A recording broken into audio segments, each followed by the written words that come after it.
Alors ce matin, j'aimerais qu'on survole 3 chapitres de l'Épître aux Romains. Donc ce sont 3 chapitres qui sont des clés pour comprendre la vie chrétienne. Donc le premier que nous allons voir, c'est chapitre 7. De quoi ce chapitre nous parle-t-il? Il nous parle de la loi de Dieu. Ça remonte maintenant il y a quelques années. J'ai travaillé dans une école de formation d'animateurs sociaux. Et on m'a demandé d'ouvrir un labo photo pour faire du développement de photos. Vous savez, avec du papier argentique, là. Donc ça remonte, c'était au siècle dernier. Hein, on est loin de tout ça. Hein. Mais c'est intéressant parce que vous passez donc ce papier blanc dans un révélateur. On a souvent cette image des films, la chambre rouge, le papier blanc, on le trempe dans le liquide et hop, soudain, on voit l'image qui apparaît. Eh bien, le chapitre 7, l'apôtre Paul nous parle de la loi, et la loi est un révélateur. Romains 7, verset 7. Il dit « Que dirons-nous donc ? La loi est-elle péché ? Loin de là. Mais je n'ai connu le péché que par la loi. Car je n'aurais pas connu la convoitise si la loi n'avait dit « Tu ne convoiteras point ». Et Paul est logique, hein, il nous dit que c'est l'interdiction d'une chose qui manifeste la transgression. S'il n'y a pas d'interdit, il n'y a pas de transgression. Dernièrement, j'ai vu une vidéo, c'était la police municipale de Perpignan qui a arrêté un jeune homme qui manifestement n'avait pas tous ses esprits, qui était hilar dans sa voiture. Il l'arrête, donc tout ça c'était filmé, et il y avait, en fait, il venait de consommer du protoxyde d'azote. Vous savez, c'est ce qu'on trouve dans les bouteilles de chantilly, hein. Donc ça rend hilar, etc. Mais problème, il n'y a pas de loi qui interdit, en fait. Donc du coup, ils ne savaient pas trop comment gérer la chose. Parce qu'ils voyaient bien que ça n'allait pas, mais ils n'avaient pas la loi. Et s'il n'y a pas de loi, eh bien, il n'y a pas de transgression. Et c'est exactement la même chose vis-à-vis de Dieu. Avant la loi, eh bien, il n'y avait pas de péché. Forcément, pas d'interdiction, pas de péché. Mais la loi est devenue un révélateur du péché. Avant Moïse, au commencement de l'humanité, l'homme n'avait que sa conscience qui lui dictait le bien ou le mal, ce qu'il faut faire ou ne pas faire. Hein. Et Dieu a ensuite donné la loi, parce que la conscience, elle est malléable, elle est changeante, elle peut se vriller, hein, et finalement ne nous reprend plus. Alors Dieu a donné la loi, donc il y a 3500 ans, des lois écrites sur des tables de pierre, et c'est devenu la référence morale divine pour l'humanité. Et c'est intéressant quand vous allez devant un tribunal, très souvent maintenant, qu'est-ce que vous voyez? Vous avez le tribunal de Perpignan, on va vous l'afficher là. Vous voyez Moïse avec une table, voilà, table de la loi qui est écrite en hébreu, je ne sais pas ce qui est écrit ici. Hein. Et une fois devant Dieu, l'homme ne pourra dire « Ah ben je ne savais pas ». Non, tout le monde connaît aujourd'hui les 10 commandements, on va les afficher. Si on pouvait les résumer, on pourrait dire « Dieu dit, tu n'auras pas d'autre Dieu devant ma face. Tu ne te feras pas de statue pour les adorer ou les prier. Tu ne prendras pas mon nom en vain. Souviens-toi du jour du repos. Honore ton père et ta mère. Hein. Tu ne tueras pas. Tu ne commettras pas d'adultère. Hein. Tu ne voleras pas. Tu ne mentiras pas. Tu ne convoiteras pas. » Voilà, vous avez toute la loi dans sa simplicité. La loi, en tout cas les 10 commandements, hein, la loi dépasse bien sûr cela. Hein, et on l'a dit, c'est un révélateur. Certains croient que la mise en pratique de la loi, simplement la mise en pratique de la loi, si l'homme y obéit, eh bien, il va pouvoir vivre et plaire à Dieu, et ainsi être accepté par Dieu. Mais en fait, il n'y a rien de plus faux, parce que la réalité, c'est que nous n'arrivons pas à respecter toute la loi. C'est impossible. Ça ne peut pas sauver les hommes, la loi, parce que justement, on transgresse la loi divine. On est souvent en échec sur un point. Certains, par exemple, sont très fidèles à leur épouse. Vraiment, ils sont exemplaires. Mais ils mentent de temps en temps, par-ci, par-là. D'autres ne volent pas, mais ils convoitent quand même ce que l'autre possède, sans cesse. Hein. D'autres sont très respectueux de leur prochain, très sensibles à faire du bien aux autres, mais ils ne croient pas dans le Dieu véritable. Ils ne croient pas qu'il ait envoyé son Fils Jésus-Christ. Donc ils sont moralement plutôt bien, mais ils ne croient pas en Dieu. Ils n'adorent pas le seul vrai Dieu. Et finalement, l'homme est toujours en échec devant la loi divine. Mais plus encore, non seulement la loi révèle le péché, mais en plus la loi stimule le péché. Elle provoque le péché. C'est un petit peu comme, vous avez un enfant, il y a une commode, 3 tiroirs, vous lui dites, bon, les 2 tiroirs du haut, ce sont des jouets, tu peux tirer, jouer, mais tu ne touches pas au dernier tiroir. Hein. Qu'est-ce qui va se passer? L'enfant va tirer le premier, jouer, tirer le deuxième, jouer, et une fois qu'il aura fait le tour, ben, il aura envie de tirer le troisième. Hein, peut-être qu'il y a des jouets qu'on me cache là, et il aura envie d'aller regarder. Romains 7, 7 à 8. Que dirons-nous donc? La loi est-elle péché? Loin de là. Mais je n'ai connu le péché que par la loi. Car je n'aurais pas connu la convoitise si la loi n'avait dit « tu ne convoiteras point ». Et le péché, saisissant l'occasion, produisit en moi, par le commandement, toutes sortes de convoitises. Car sans loi, le péché est mort. Et donc, malheureusement, la loi stimule le péché. Quand il y a une interdiction, voilà, il y a quelque chose en nous qui nous donne envie d'aller transgresser l'interdiction. Pourquoi? Parce qu'on a cette nature pécheresse. On a ce vieil homme qui est porté vers la désobéissance. Et même en ayant une bonne éducation, en essayant de garder un sentier assez droit, juste dans sa vie, on n'est pas parfait. On faillit forcément un point ou un autre. Alors peut-être ça nous semble parfois des bricoles, mais devant Dieu qui est 3 fois saint, ce n'est pas des bricoles. C'est des transgressions et c'est quelque chose qui l'offense. Et dans ce chapitre 7, l'apôtre Paul va faire face honnêtement à lui-même. Regardez ce qu'il dit, Romains 7, verset 14. Nous savons en effet que la loi est spirituelle, mais moi je suis charnel, vendu au péché. Voilà, je suis vendu au péché. Paul n'était pas un mauvais garçon. C'était quelqu'un qui était quand même bien, il était respectueux de la Torah, scrupuleux vraiment pour obéir à Dieu, mais pourtant, il regarde honnêtement sa vie et il se dit, mais ça ne va pas. Je suis loin d'être parfait, loin d'être comme Dieu veut que je le sois. Il va l'exprimer, regardez, on va lire la suite, versets 15 à 20. « Car je ne sais pas ce que je fais, je ne fais point ce que je veux, et je fais ce que je hais. Or, si je fais ce que je ne veux pas, je reconnais par là que la loi est bonne. Et maintenant, ce n'est plus moi qui le fais, mais c'est le péché qui habite en moi. Ce qui est bon, je le sais, n'habite pas en moi, c'est-à-dire dans ma chair. J'ai la volonté, mais non le pouvoir de faire le bien. Car je ne fais pas le bien que je veux, et je fais le mal que je ne veux pas. Et si je fais ce que je ne veux pas, ce n'est plus moi qui le fais, c'est le péché qui habite en moi. » Et donc, on voit Paul qui a vécu cette lutte intérieure. Il voulait être meilleur, il voulait exceller dans le bien, le bon, le vrai, le juste. Il voulait changer, mais il voyait bien que sa volonté ne suffisait pas.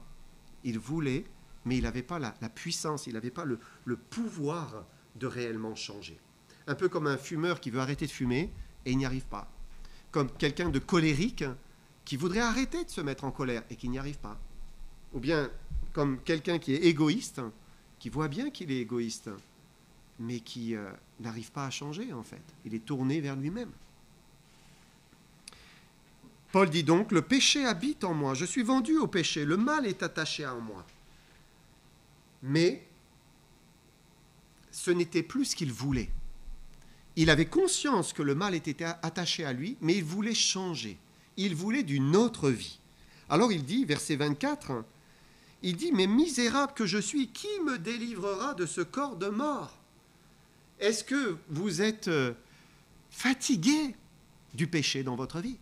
Fatigué de ce que vous êtes et de ce que vous recommencez? Vous désireriez être une nouvelle personne, changer réellement. Qui me délivrera de ce corps de mort? Et Paul donne la réponse dans la suite du verset 25. Il dit, « Grâce soit rendue à Dieu par Jésus-Christ, notre Seigneur. » Si on prend que cette partie, il explique, mais la solution, c'est Jésus-Christ. c'est lui qui va me délivrer du péché. Il est la seule solution au péché de l'homme. Maintenant, j'aimerais qu'on prenne le chapitre 6. On fait une marche arrière parce que l'apôtre Paul avait commencé par expliquer cette délivrance du péché. Chapitre 6. Dans ce chapitre, on va voir qu'il met l'accent sur la mort de Jésus-Christ et sur notre propre mort, la mort de celui qui vient se réfugier en lui. Romains 6, 3 à 7. Il dit « Ignorez-vous que nous tous qui avons été baptisés en Jésus-Christ, c'est en sa mort que nous avons été baptisés. Nous avons donc été ensevelis avec lui par le baptême en sa mort, afin que comme Christ est ressuscité des morts par la gloire du Père, de même nous aussi, nous marchions en nouveauté de vie. En effet, si nous sommes devenus une même plante avec lui par la conformité à sa mort, nous le serons aussi par la conformité à sa résurrection, sachant que notre vieil homme a été crucifié avec lui, afin que le corps du péché soit réduit à l'impuissance, pour que nous ne soyons plus esclaves du péché, car celui qui est mort est libre du péché. C'est facile à comprendre. Celui qui est mort est libre du péché. On a tous hérité de cette mauvaise nature qui nous pousse au péché et à la transgression. Alors comment en être délivré ? D'abord, Dieu n'a pas voulu réformer notre vieille nature. Il n'a pas voulu essayer on va la conserver et on va essayer de la changer, on va essayer de l'améliorer, on va essayer de faire en sorte que, elle arrête de pécher, de faire le mal. Il a décidé de la tuer, de l'exécuter. C'est une mise à mort, la mise à mort de notre vieille nature. Hier, on était donc au baptême de Maritza et Francisco l'a plongée dans l'eau. C'est l'image de sa mort. Elle a été enterrée. On a vécu son enterrement. C'est une image, parce que Dieu a crucifié sa chair, il a crucifié sa mauvaise nature. Elle est morte. Et donc, c'est comme si elle est enterrée. Lorsque Jésus-Christ est mort sur la croix, il est mort en portant les péchés de Maritza. Il a pris sur lui toutes ses fautes, toutes ses imperfections, ses iniquités, ses infidélités, ses rébellions. Il a subi la condamnation pour elle. Et lorsqu'elle a cru en Jésus-Christ, de tout son cœur, avec repentance, alors Dieu a permis que cette mauvaise nature pécheresse soit crucifiée, morte avec lui. Et sa conversion, c'est un rejet, c'est un reniement de la vieille nature. Il n'y a pas de conversion si on ne renie pas cette nature pécheresse qui nous pousse au péché. Et on s'engage pour Jésus-Christ. Et là, Dieu permet la délivrance de la nature pécheresse. Et ça, c'est un fait, c'est une vérité à comprendre. On va relire le verset 6.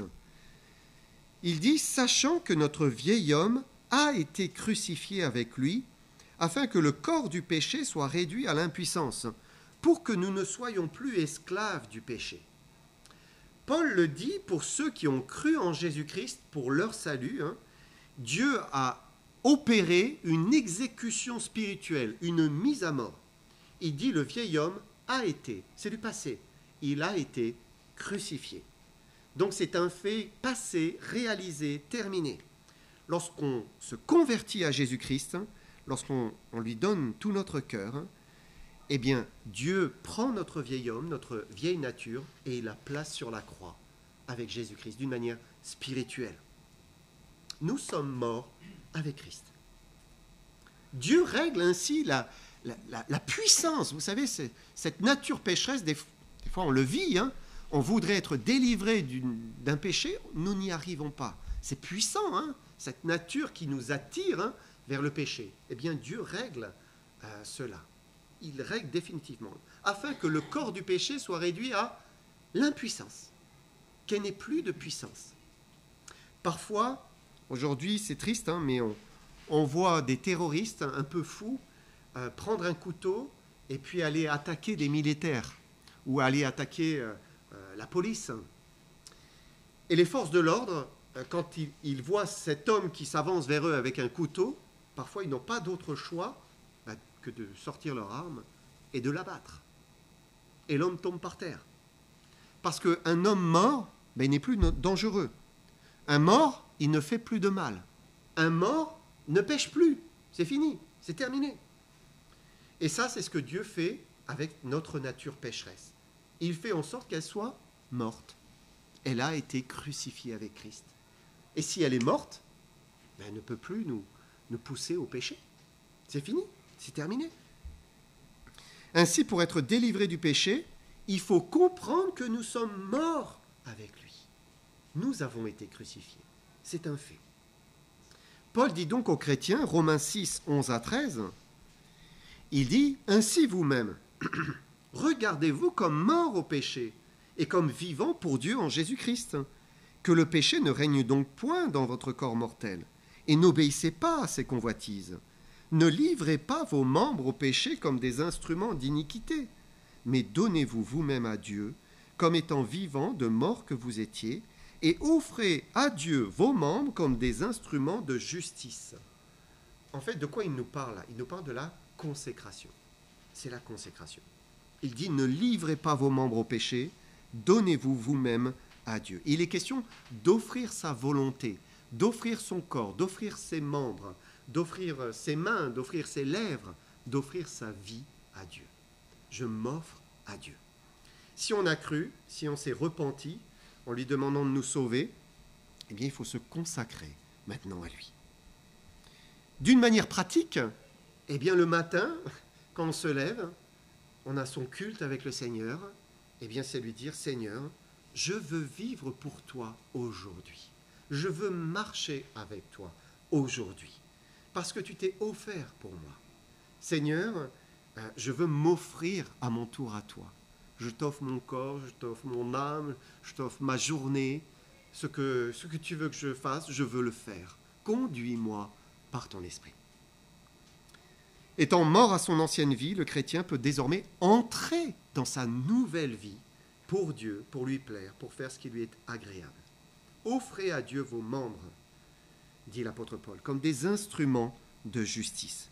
Et donc c'est une décision du cœur, c'est une résolution de l'âme qui dit oui, je veux marcher avec Dieu, oui, je veux qu'il conduise ma vie. Et là, il se produit un miracle. La puissance du péché perd sa force.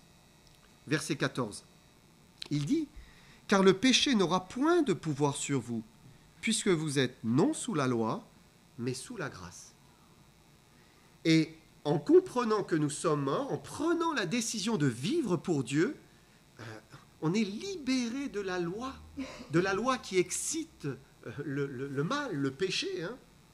On n'est plus sous la loi. C'est plus le moteur, la loi, qui nous dit ne fais pas ça, ne fais pas ci. Mais c'est la grâce de Dieu. Et la grâce de Dieu, mais c'est la force de Dieu qui nous permet de nous détourner du mal et de désirer faire ce qui est bien, ce qui l'honore. Concrètement, quand on le fait, bien les dépendances commencent à se briser. Le caractère commence à se transformer. Les passions s'éteignent.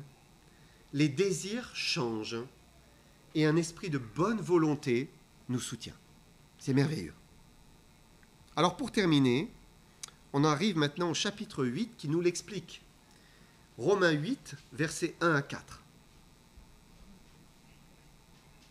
Il dit « Il n'y a donc maintenant aucune condamnation pour ceux qui sont en Jésus-Christ. En effet, la loi de l'esprit de vie en Jésus-Christ m'a affranchi de la loi du péché et de la mort. Car chose impossible à la loi, parce que la chair la rendait sans force.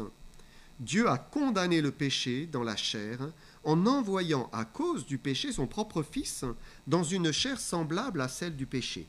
Et cela afin que la justice de la loi soit accomplie en nous qui marchons non selon la chair, mais selon l'esprit. » Donc le chapitre 7 nous parlait de la loi qui nous condamnait. Qui me délivrera de ce corps de mort ? Le chapitre 6 nous expliquait l'identification à Jésus-Christ dans sa mort et dans sa résurrection. Et le chapitre 8 nous explique, mais comment finalement nous allons vivre la délivrance ? Verset 2, chapitre 8, verset 2. En effet, la loi de l'esprit de vie en Jésus-Christ m'a affranchi de la loi du péché et de la mort. Je le souligne, la loi de l'esprit de vie. Tout à l'heure, on a parlé de la mort, on a parlé de l'enterrement, de mourir, de l'exécution, d'une mise à mort. Parce qu'un mort ne pêche plus, il ne bouge plus, il n'agit plus. Très bien, nous sommes morts. Mais maintenant, qu'est-ce qui se passe? Jésus ne veut pas qu'on demeure dans la mort, qu'on soit mort. Vous savez, il y a des gens, ils s'enferment dans des monastères, et dans des pièces sombres, ils prient, et ils sont morts. Ils sont à l'écart de la société, au maximum. C'est pas sûr que le péché, il est résolu. Non, il reste là. Ce n'est pas ce que Dieu veut pour ses enfants qui croient dans son Fils. Ce qu'il a prévu, c'est qu'on vive, et qu'on vive une vie nouvelle, une vie qui est libre du péché, une vie qui est différente, qui est sainte, qui est juste, qui est vraie. Comment vivre cette vie si nous sommes morts? Cette nouvelle vie, elle devient réelle par le don du Saint-Esprit. C'est le Saint-Esprit qui rend cela réel. Quand on se convertit à Jésus-Christ, Dieu nous donne son esprit et lui nous rend concrète la victoire, réelle la victoire sur le péché. Hier, Maritza est ressortie de l'eau de son baptême, illustrant la résurrection. Elle se relève pour dire, maintenant, je veux vivre pour Jésus-Christ. Je veux lui plaire, je veux marcher avec lui. Je veux le glorifier dans ma vie, marcher en nouveauté de vie.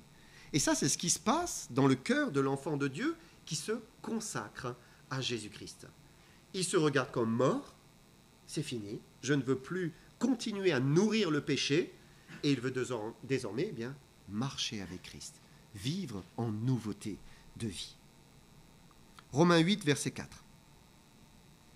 Et cela afin que la justice de la loi soit accomplie en nous qui marchons non selon la chair, mais selon l'esprit. Et nous devons apprendre, nous qui croyons en lui, à marcher selon l'esprit, à se laisser conduire, à se laisser diriger par l'Esprit de Dieu. Si on est sauvé, racheté, pardonné, et qu'on a le Saint-Esprit, on le sait, alors il faut apprendre à marcher selon l'Esprit.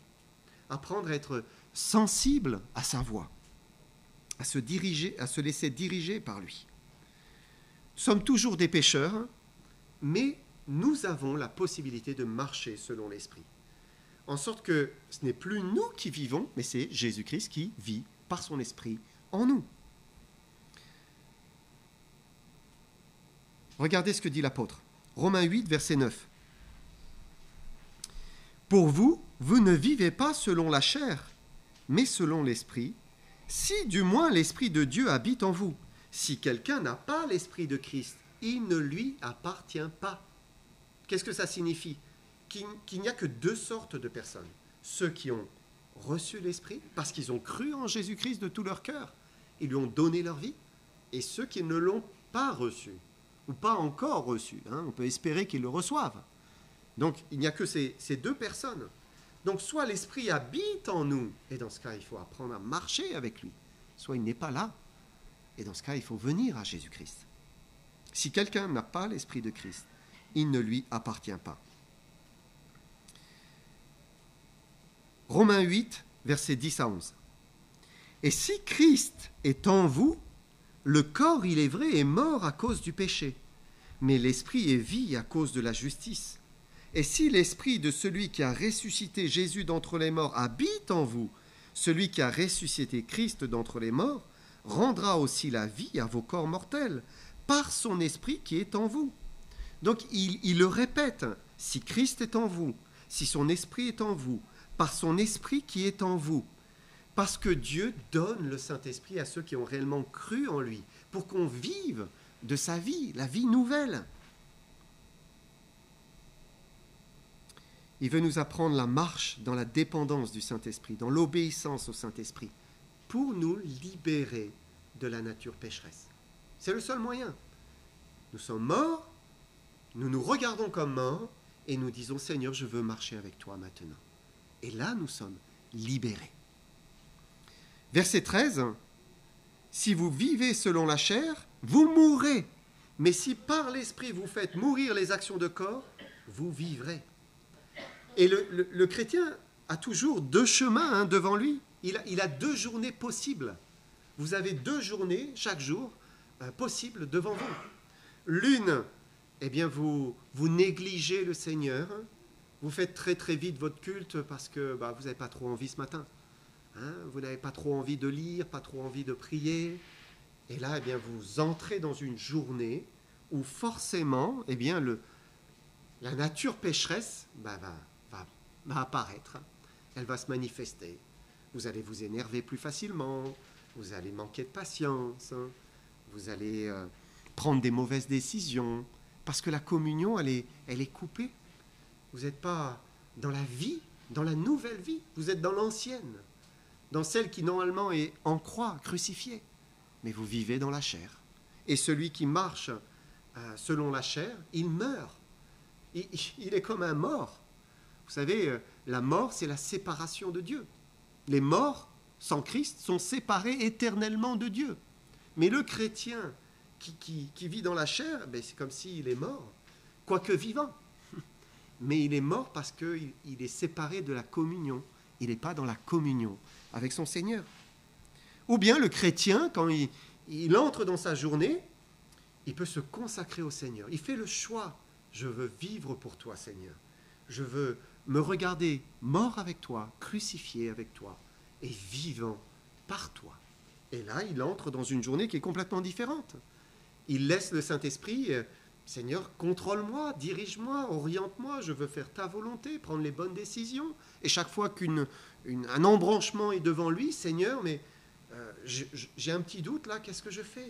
Une prière qui monte, conduis-moi s'il te plaît, je veux faire ta volonté. Ça change la vie, ça transforme la vie, parce que le Saint-Esprit peut nous conduire. Verset 14. Car tous ceux qui sont conduits par l'Esprit de Dieu sont fils de Dieu. Lorsque Dieu vient habiter dans notre cœur par son Esprit, c'est une douce influence, c'est un murmure doux et léger qui cherche à nous conduire, à nous donner la direction. Et si on se laisse conduire, alors oui, nous sommes pleinement, véritablement fils et filles de Dieu. Nous sommes véritablement fils et filles de Dieu. Et il nous délivre du péché.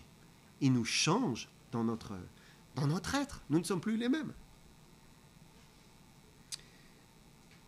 Alors pour conclure, si ce matin, vous n'avez pas encore fait une démarche claire pour accepter Jésus-Christ, eh bien je vous invite à le faire. Demandez-lui une prière simple. Vous lui dites, Seigneur, je reconnais que je suis pécheur devant toi. Demandez-lui pardon pour vos fautes. Dites-lui, Seigneur, je crois que Jésus-Christ est vraiment mort pour moi. Seigneur, sauve-moi. Je te donne ma vie, je te donne mon cœur. Faites-le. Romains 10, verset 11. Quiconque croit en lui ne sera point confus. Quelle parole, quelques mots. Si vous croyez en lui maintenant, vous ne serez pas confus, parce qu'il vous sauvera. Et si vous êtes au Seigneur, et vous avez fait déjà donc cette démarche de croire en lui, de l'accepter, alors je vous invite à vous consacrer, ou à vous reconsacrer au Seigneur. Dites-lui, Seigneur, je veux mieux marcher avec toi. Je veux vraiment te consacrer ma vie, mes journées. Je veux être fidèle, dépendant. Regardez-vous comme mort et vivant avec lui. Et demandez-lui de vous amener à vivre pleinement ces vérités. On va lire un dernier verset, 1 Pierre 5, verset 10. Le Dieu de toute grâce, qui vous a appelé en Jésus-Christ à sa gloire éternelle, après que vous aurez souffert un peu de temps, vous perfectionnera lui-même, vous affermira, vous fortifiera, vous rendra inébranlable. On va s'incliner dans la prière. Seigneur, merci. Merci parce que tu es descendu du ciel pour venir sauver cette humanité, Seigneur, et nous sauver chacun individuellement. Merci parce que ta mort sur la croix n'était pas simplement pour ceux qui étaient spectateurs, qui étaient là, qui regardaient, qui souffraient aussi de te voir crucifié. Mais ta mort était aussi pour nous tous. Seigneur, nous te rendons grâce, Seigneur, pour ce que tu as fait. Te remercions du pardon que tu nous accordes par ta mort. Te remercions parce que tu règles la question du péché dans nos vies en permettant que nous soyons morts avec toi. Te remercions, Seigneur, parce que non seulement tu permets que la nature pécheresse soit crucifiée avec toi, mais tu nous donnes une nouvelle vie. Merci pour le Saint-Esprit que tu accordes à ceux qui croient en toi.